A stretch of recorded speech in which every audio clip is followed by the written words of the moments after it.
ابو سفیان کہتے ہیں جب اس نے سوال جواب شروع کیے نا تو ظاہر ہے میں مخالف گروہ میں تھا. جب کوئی مخالف گروہ میں ہوتا ہے اس نے تعریف تو نہیں نہ کرنی ہوتی. وہ صرف ہمارے ملک میں رواج ہے کہ لوگ جو پارٹی چھوڑ کے آ رہے ہوتے ہیں اس کی بھی تعریفیں کر رہے ہوتے ہیں اور جدھر جا رہے ہوتے ہیں پھر اس کی بھی. اللہ جانے کیسے اپنے دل کو سمجھاتے ہیں, ضمیر کو مطمئن کرتے ہیں. اللہ ماشاء اللہ. ابو سفیان کہتے ہیں میں چونکہ دوسرے گروہ میں تھا تو بادشاہ نے جو بات بھی پوچھی نا میں نے رائے مخالف دی. جو بھی پوچھا کہ وہ محبوب علیہ السلام جو دعوی نبوت کرتے ہیں, ان کا کلمہ پڑھنے والے امیر ہیں, غریب ہیں, بات کیا ہے, جنگیں ہوئی ہیں, تو نتیجہ ایک طویل گفتگو ہے.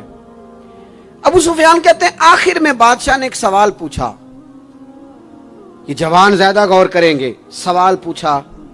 ابو سفیان کہتے ہیں مجھ سے کہنے لگا وہ جس کریم محبوب علیہ السلام نے دعوی نبوت کیا ہے کیا کبھی انہوں نے جھوٹ بھی بولا ہے؟ ابو سفیان کہتے ہیں میں چپ کر گیا. ایک منٹ کے لیے میرے دل میں خیال آیا معاذ اللہ کہہ دوں بولا ہے. پھر میں نے سوچا یہ تو عرب کی وزاداری کے خلاف ہے کہ میں جھوٹ بولوں. اور پھر ابو سفیان کہتے ہیں میرے دل کے کونے سے آواز آئی میں کوئی اور بات کروں گا تو شاید کوئی تھوڑی دیر کے لیے سوچے, اور اللہ کے رسول نے جھوٹ بولا یہ تو مانے گا ہی کوئی نہیں. یہ تو مخالف نہیں مانیں گے, کافر مشرک نہیں مانیں گے. بادشاہ کہنے لگا سوچتے کیا ہو, بتاؤ کیا کبھی انہوں نے جھوٹ بولا ہے؟ تو ابو سفیان کہتے میرے ہاتھ میں چھڑی تھی, میں نے اٹھا کے دوبارہ زمین پہ رکھی.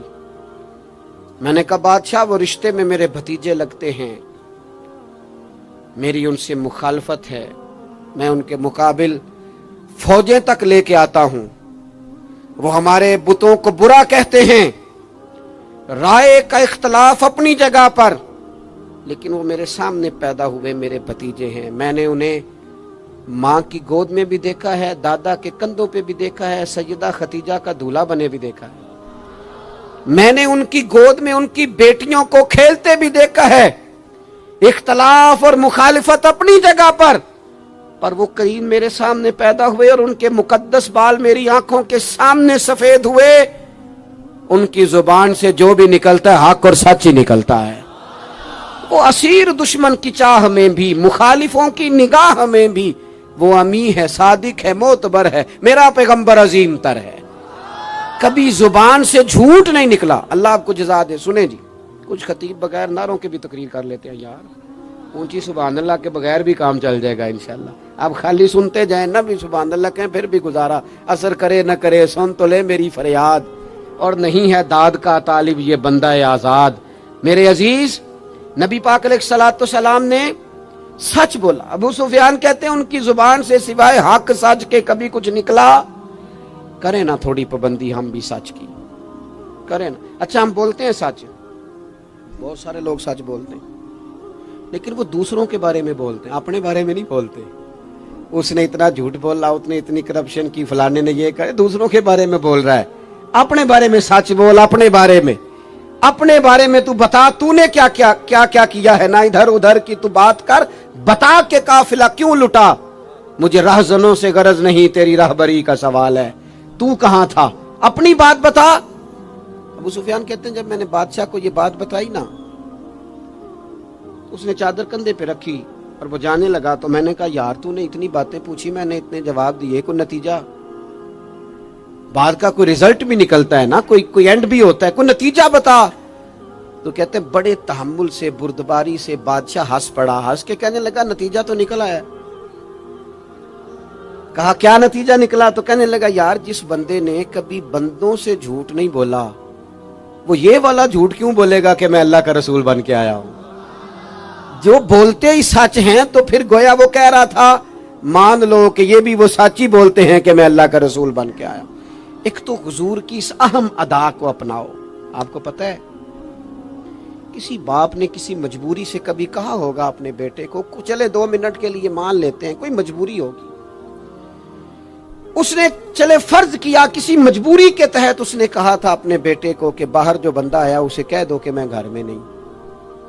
چلے مان لیا 2 منٹ کے لیے تیری مجبوری تھی, لیکن میں ذمہ داری سے کہتا ہوں تو نے ایک دفعہ اپنے پتر سے کہا تھا نا جھوٹ بول دے میں گھر نہیں, پھر تو ساری زندگی منت کرے گا وہ تیرے ساتھ بھی سچ نہیں بولے گا.